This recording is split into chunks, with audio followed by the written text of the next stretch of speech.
Today we tackle the dice reefs that are scattered throughout the Great Sea. We have encountered them before, but we couldn't do anything about them before. However, now that we've beaten the Helmarok King, you can see that there are now cannons everywhere! I'm just going to take a few seconds and try and look badass and try to snag that treasure from all these cannons while they're still shooting at me, mind you. This is probably going to be a silver rupee, doesn't matter. I wanted to do at least something that looked cool for today.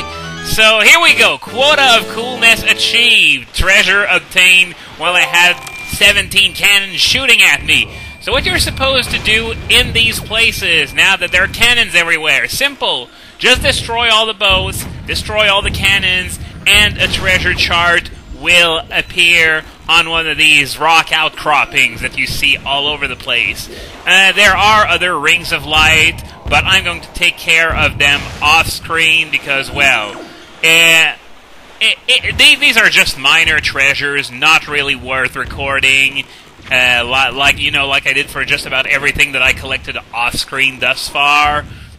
So yeah, this is pretty simple. You just have to bust all the boats and all the cannons in these places.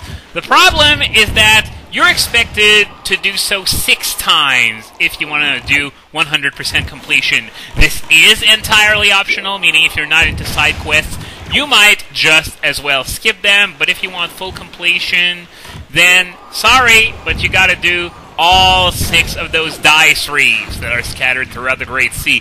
Now, I'm not sadistic. I'm going to speed up the other 5.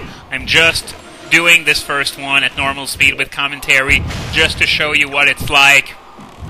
It's not very difficult at all. Of course, you're probably going to take a few bombs to the face every now and then. I was about to say cannonballs, but then again, everything in this game shoots bombs, even cannons that should be expected to shoot cannonballs. But anyway, it doesn't matter. I think it might be the last one. Yep. So there's a treasure chart that's going to appear up there, so we're going to have to go get it. Now, getting it is probably a more tedious process than busting all the cannons, because what you gotta do, you gotta get up there, and then, in some cases, you have to go all around the place. Yeah, this seems to be Nintendo's idea of fun.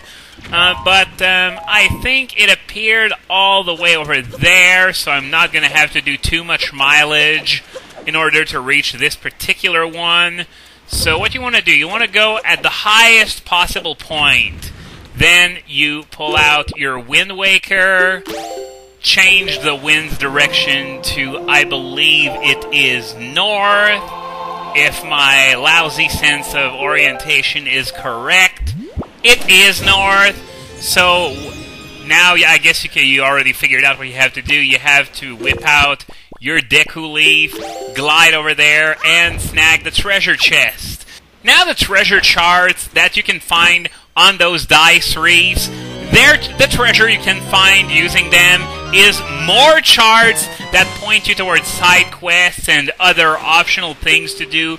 Rather useful if you don't feel like using game facts to get 100% completion, but otherwise, they're just not very useful. So now that we have that, we're going to have to head back to the King of Red Lions, and sometimes it's going to be a journey and a half, so you got to make sure you have enough air, which shouldn't be a problem here. So, with that done, it's time to speed up. Enjoy the music.